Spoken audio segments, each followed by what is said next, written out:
En 1996, un film d'horreur sort en salle, révolutionne le genre et va modifier en profondeur l'écriture et la réalisation des films d'horreur pour toute la décennie qui va suivre. Ce film, c'est Scream. Alors pourquoi est-ce que Scream est aussi culte? Pourquoi est-ce qu'il a réussi à bouleverser les codes? Pourquoi est-ce que Scream est un des meilleurs films d'horreur de tous les temps? Bref, pourquoi Scream?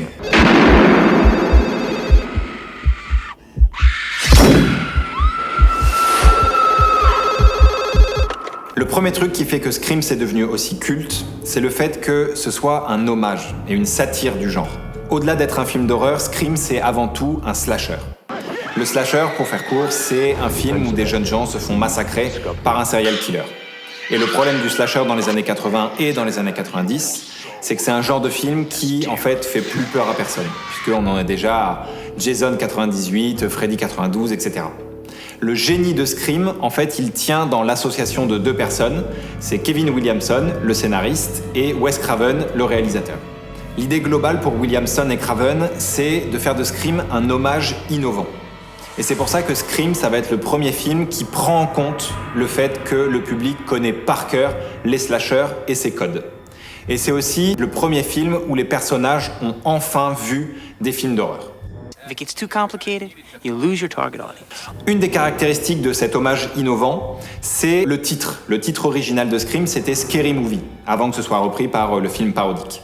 Mais ce qui est très intéressant avec ce titre, Scary Movie, c'est que c'est comme si on appelait un film comédie romantique. C'est à la fois un film et un genre, et c'est exactement ce que veulent Williamson et Craven. L'autre caractéristique de cet hommage innovant, c'est les références. Comme ils veulent faire un hommage, le film est ultra référencé. Ah, Billy Loomis, sir. Loomis, c'est le nom du docteur emblématique dans la saga Halloween et le nom du fiancé dans Psychose. Et le shérif est joué par le même acteur que le flic dans Les Griffes de la Nuit. Halloween. Name the killer in Friday the 13th. What's that werewolf movie with E.T.'s mom in it? The Howling, horror, straight ahead. If they'd watch Prom Night, they'd save time. What's Leatherface doing here? It's alive! Train. The Exorcist was on. Ici, l'homme de ménage, qui est en fait le réalisateur Wes Craven, porte le même pull que Freddy Krueger. Au rayon recyclage de plans, on a Les Griffes de la Nuit et Psychose. Si vous vous souvenez de la petite fille dans L'Exorciste, eh bien c'est elle qui joue la journaliste. Et ma référence préférée, c'est quand Cassie parle des Griffes de la Nuit. Il faut savoir que Wes Craven a réalisé le premier film, mais pas les 5 suivants. L'idée, c'est pas du tout de se moquer des slashers. Au contraire, c'est d'essayer de révolutionner le genre, de le réinventer complètement en utilisant ses codes exacts, comme par exemple la structure et les personnages. Les personnages, c'est les personnages typiques de films d'horreur, avec par exemple la jeune vierge en héroïne, la pote écervelée au gros sein, et la structure qui est une structure complètement classique pour un film d'horreur. Une narration en 3 actes avec un final fort dans un seul et même lieu. Casey Becker and Steve Orris were killed last night.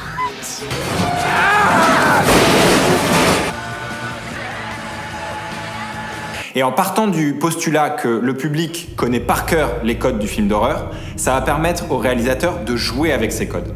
Soit en gardant certains, soit en évitant ou en détournant d'autres. Il va particulièrement utiliser 2 effets cinématographiques traditionnels. Le red herring, qui est résumé par Randy dans le film en une phrase.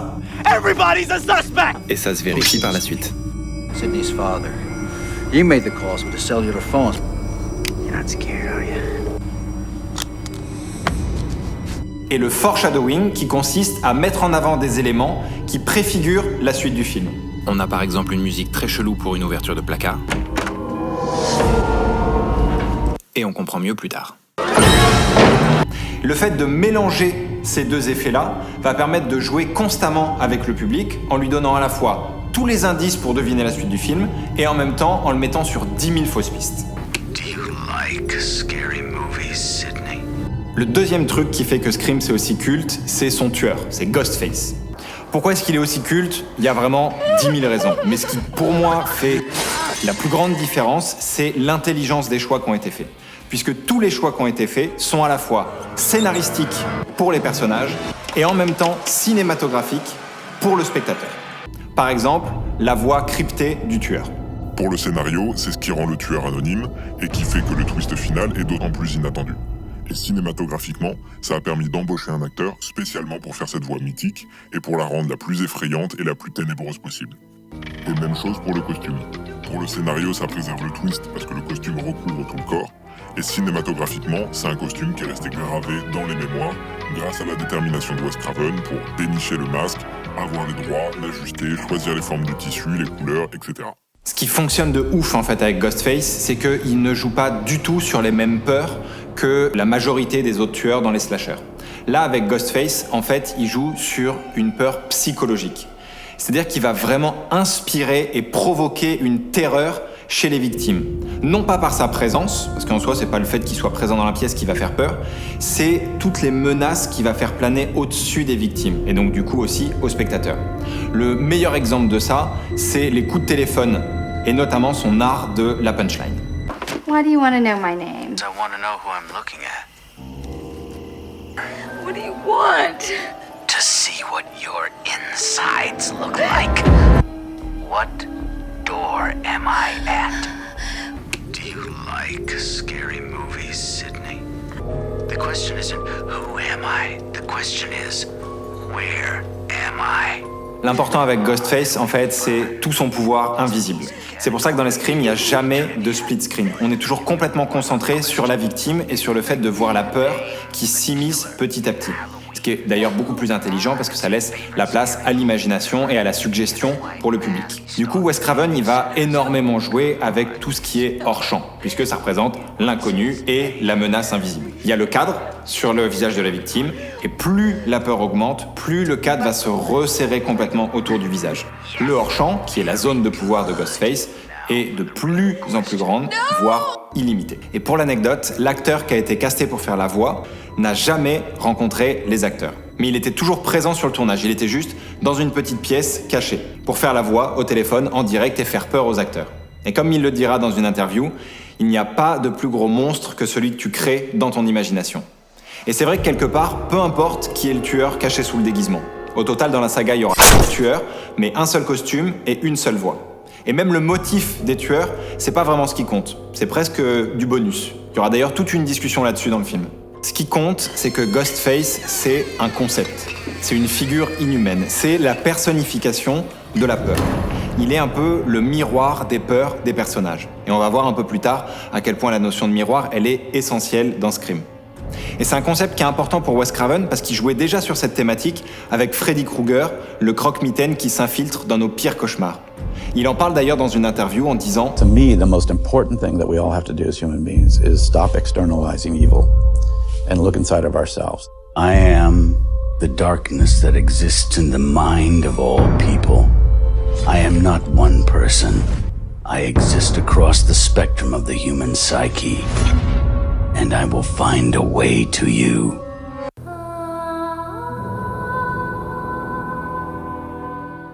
Enfin, la troisième chose qui fait que Scream est resté dans l'histoire du cinéma, c'est l'intelligence dans son utilisation des mises en abîme, qui vont créer directement des liens avec le public.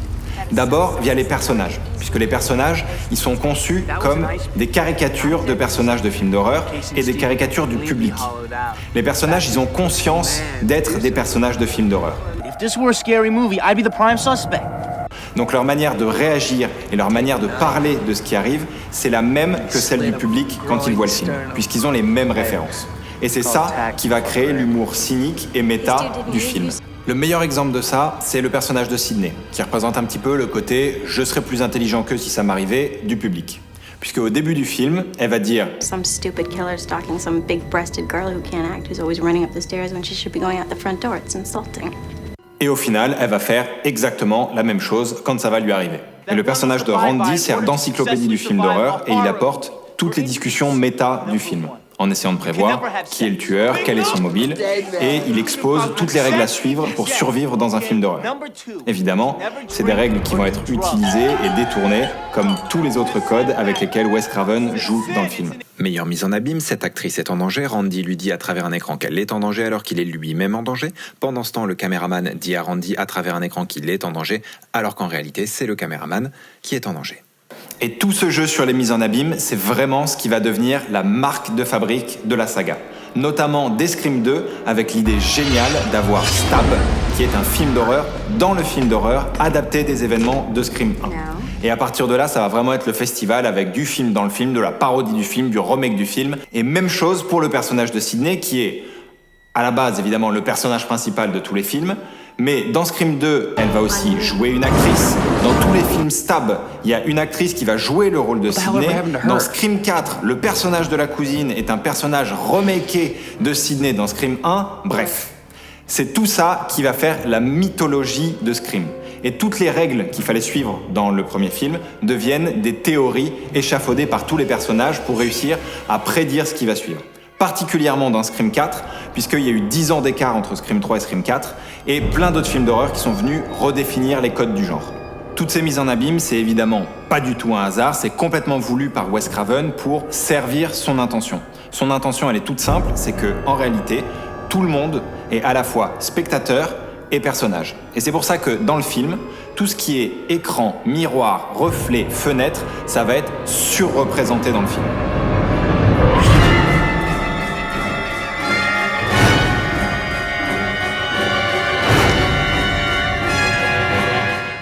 Le plus intéressant, c'est que ce questionnement par rapport au réel et au reflet, il s'applique aussi et surtout à nous, le public. On est d'abord spectateur, mais Wes Craven fait en sorte qu'on devienne personnage. Il interroge notre propre rapport à la violence dans les films et notre rapport à la télévision et à la société du divertissement, voire même aux réseaux sociaux aujourd'hui. Et la question, c'est est-ce qu'on est dupe ou pas ? Quelque part, on est tous comme le caméraman Kenny, qui, même s'il connaît l'existence d'un différé, se fait piéger. Nous, en tant que public, on sait que ce qu'on regarde, c'est de la fiction, mais on accepte de se faire piéger. Et comme pour les personnages dans le film, les perdants, ce sont ceux qui vont prendre réellement ces écrans pour la réalité. Au final, ce qui rend Scream aussi culte, c'est le fait qu'on est les véritables personnages avec lesquels Wes Craven, le réalisateur, est en train de jouer. Il s'adresse à nous directement via les personnages qui sont des représentations du public, et surtout, il est en train de nous piéger avec des effets scénaristiques et cinématographiques, de la même manière que le tueur est en train de piéger les personnages en permanence dans le film.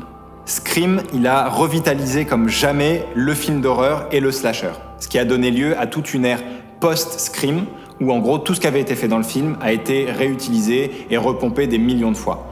Dans Souviens-toi l'été dernier, dans Urban Legend, Halloween 20 ans après, La fiancée de Chucky, etc., etc.